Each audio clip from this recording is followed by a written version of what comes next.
Hello friends, and welcome to Escaping the Mouse with your host, me, Breck Roll. Alright, we're going to do another episode of Bytes and Nibbles with Breck today. I know, we did one just on the last video, but this one's a little bit different. This is a recipe not for necessarily for me to find something to eat for dinner or for breakfast or whatever. This is actually a recipe of necessity. Let me explain what's going on. For those of you who've been following, I started a garden this year, and I grew some tomatoes, which did fairly well, and they're kind of coming to the end of the season. And I also grew some jalapeno and habanero peppers for cooking. Now, the peppers, they started out relatively slow at the beginning of the summer, and I didn't think they were actually doing very well. But it turns out at the beginning of summer, it wasn't very warm this year, and there were a lot of cloudy days. And so as a result, they didn't get a lot of sun, and they weren't very happy. But as soon as the summer really officially kicked in, it started getting hot, and apparently these things love the sun and the hot weather, and they started thriving. And I am pleased to say that I have more habanero and jalapeno peppers than I know what to do with. And that's a good situation to be in, because I like all of the above, but I don't like to waste. And at this point, we're going to get to the point where if I don't start eating them or do something with them quickly, I'm going to lose a bunch of them. I don't want to do that. So I started exploring the idea of whether it would be possible for me to pickle them. And I looked up the recipe for it, and it doesn't actually seem very difficult to do so. So I'm going to basically trim all of the jalapenos and habaneros off of these bushes today, and we're going to pickle them, and we're going to see how that works. Let's get going. Yeah, I think I made the right decision on doing this today. I knew I had a decent harvest, but when I got out there and actually started cutting them, check this out. That is the harvest. That's what I got off of the plant. This isn't even everything. These are just the ones that I think are ready to go. This came from, maybe a dozen or 15 plants. So, yeah, we're gonna have we're gonna do a little bit of canning today, or a little bit of pickling today. So let's get going with it. So these are the ingredients for our pickled peppers. Guess you'll just start calling me Peter Piper, huh? Anyway, according to the recipe, you're going to use 6 jalapeno peppers per about a pint jar of the pickled peppers. And the other ingredients are salt, garlic, white vinegar, whole cumin seeds, and some granulated sugar, and of course the peppers. Now I'm going to do this several different ways, because what I'm going to do is I'm going to separate the jalapenos from the habaneros. They're going to get pickled separately, and on some of the jalapenos I'm going to slice them, and in others I'm going to put them in whole, because I like to snack just on pickled jalapenos just as a little treat. So I want some of those, but I also want some sliced ones. So like I said, I'm going to cut the stems off of all of them. I'm going to slice about half of the jalapenos and put the rest of them in their whole, and then we'll slice the stems off the habaneros also, and we'll pickle them separately.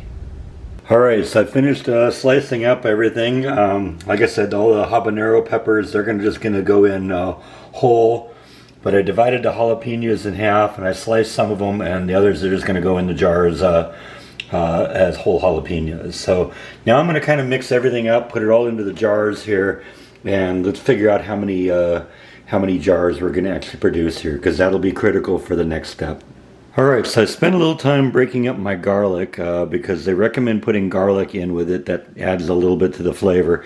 They say 3 whole cloves per jar. Now I'm going to be quadrupling this recipe, because the recipe actually is just for making one jar of it, and since I'm going to be making 3, making 4, we're going to be doing 4 times. So I'm going to just throw some garlic in there. Some of the smaller cloves, I'm going to put more than 3 in there.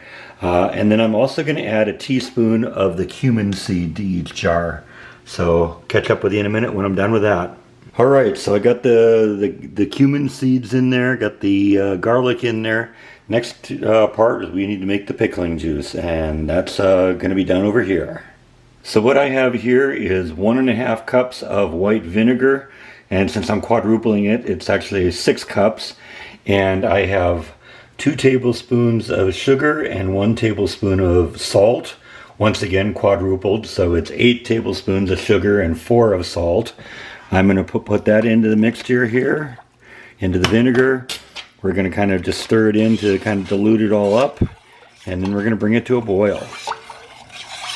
And this will become our pickling brine.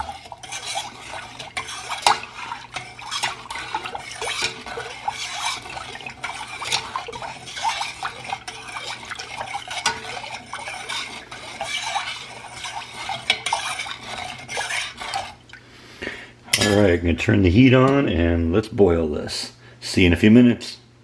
Alright, we're boiling, so I'm going to turn off the heat. And we're going to take this off, move it over here, and we're going to pour some of the brine into each of the jars. We're basically going to fill it up.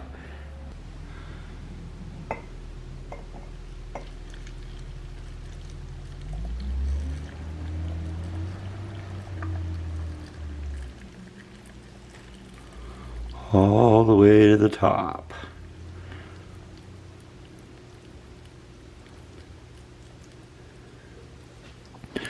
And we're going to do the same with the rest of them here.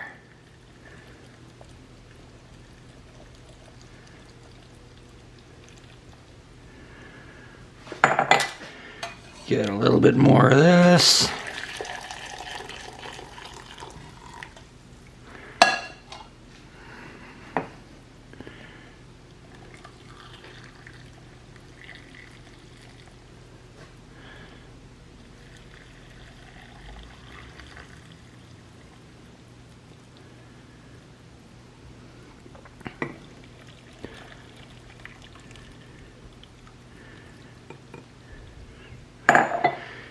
And I'll finish this off here, and this should take care of it.